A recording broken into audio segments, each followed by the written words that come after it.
प्रेम से बोलिए नारायण साकार की संपूर्ण ब्रह्मांड में सदा सदा के लिए जय जयकार हो। साकार जगत जननी महामातेश्वरी की संपूर्ण ब्रह्मांड में सदा सदा के लिए जय जयकार हो। सर्वप्रथम नारायण साकार हरि परमात्मा जी, साकार जगत जननी महामातेश्वरी जी, आपके श्री चरणों में मुझ आत्मा का बारंबार कोटि कोटि नमन स्वीकार हो। देवियों महापुरुषों, नारायण साकार हरि परमात्मा जी ने ब्रह्मवाणी के दौरान एक नहीं अनेकों बार दर्शाया कि अनुशासन, मर्यादा, संयम और सतर्कता, इन चार शब्दों का अगर आप गौर करेंगे, इन चार शब्दों का मनन मंथन चिंतन करेंगे तो ये इन शब्दों से आपके जीवन में बहुत बड़ा निखार आएगा।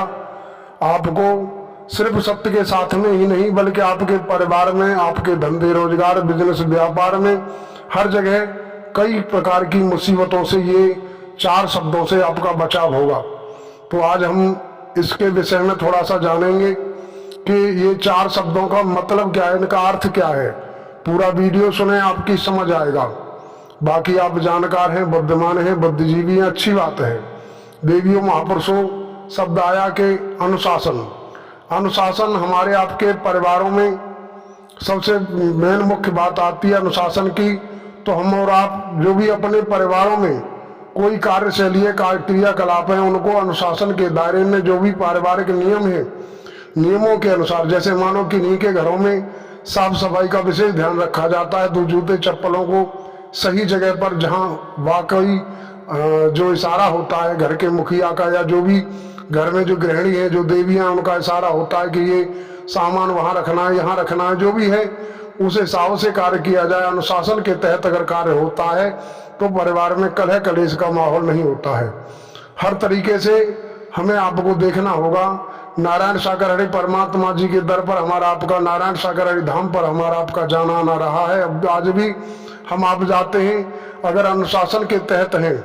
जैसे मान लीजिए हम गाड़ी लेकर के, 4 व्हीलर या जो भी वाहन लेकर के जाते हैं, नारायण सागर हरि परमात्मा जी ने दर्शाया कि लोडिंग वाहनों को लेकर के ना आए, जो भी सवारी वाहन है उन वाहनों को लेकर के आए और सीटों की संख्या के मुताबिक ही देवी महापुरुषों को बिठाल करके लाएं।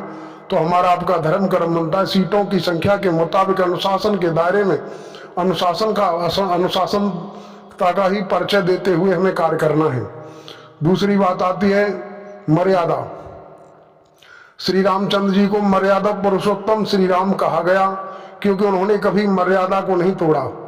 मर्यादा भी एक परिवार में भी मर्यादा की स्थिति होती है। जैसे बेटा है, बेटी है, भाई बहन, माता पिता, चाचा ताऊ, नाना मामा, सगे संबंधी, तमाम रिश्ते नाते हैं, उनमें मर्यादा की एक नियम कायदा होता है जो कि हमारी भारतीय संस्कृति की परंपरा रही है। बहन बेटियों को लाज पर्दा करना होता है, समाज में बड़े छोटे का मान सम्मान करना होता है, मर्यादा में रहें। हम मर्यादा को लांघते हैं तो समस्याएं हमारे जीवन में आती हैं। जैसे मान लीजिए कोई बेटा है, कोई बहू है, अगर वो अपने से बड़ों का अपमान करते हैं, किसी तरीके के अपशब्दों का प्रयोग करते हैं, तो हम मर्यादा लांघ रहे हैं। जब हम अपने परिवार में ही अनुशासनहीनता का परिचय दे रहे हैं, मर्यादा को लांघ रहे हैं, तो नारायण सागर हरि परमात्मा जी की रहमत के हम पात्र नहीं बन सकते। मर्यादा, जैसे नारायण सागर हरि परमात्मा जी से कई बार चर्चा होती है, कई देवी महापुरुषों की चर्चा हुई, तो नारायण सागर हरि परमात्मा जी ने जो भी इशारा कर दिया उस इशारे को हमें फॉलो करना है। उसी के अनुसार अगर जीवन जीना है, जो इशारा कर दिया इशारे के तहत कार्य करना है, वचन के दायरे में रहकर कार्य करना है, तो हम मर्यादा में हैं।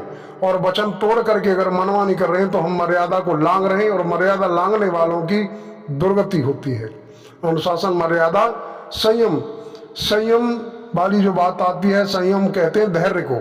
धैर्य मतलब जैसे सबरी ने 75 वर्ष तक रामचंद्र जी के आने का इंतजार किया, आज भी अनगिनत देवी महापुरुषों की कमेंट के माध्यम से इशारा आता है कि नारायण सागर हरि परमात्मा जी का दर्शन दीदार नहीं हो रहा है।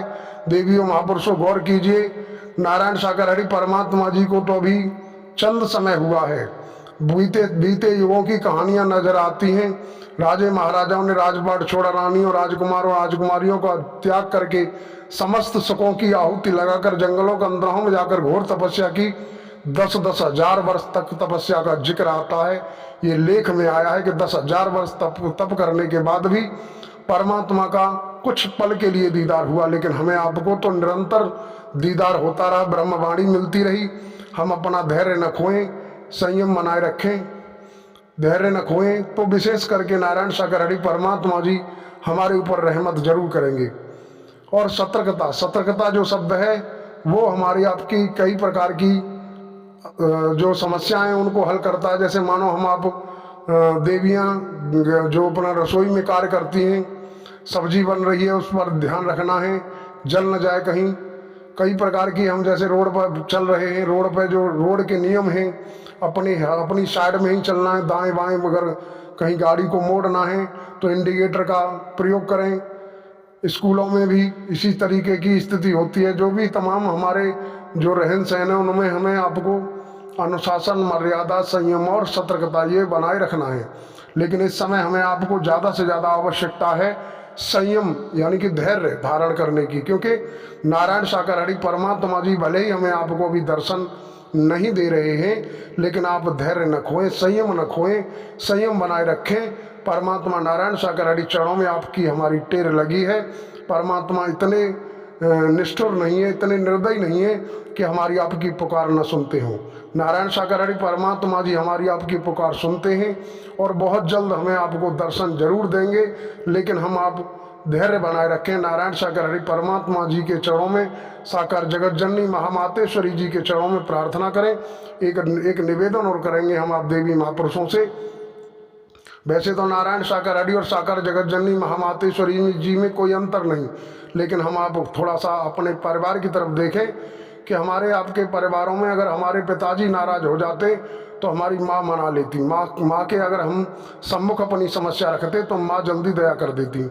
लेकिन आज देवी महापुरुष जो भी अपनी समस्याएं नारायण सागर हरि चरणों में रखते हैं, साथ ही साथ अगर माँ से गुजारिश की जाए, प्रार्थना की जाए, माँ के चरणों में रिक्वेस्ट की जाए, तो शायद आपकी समस्या का समाधान जल्द से जल्द हो जाएगा।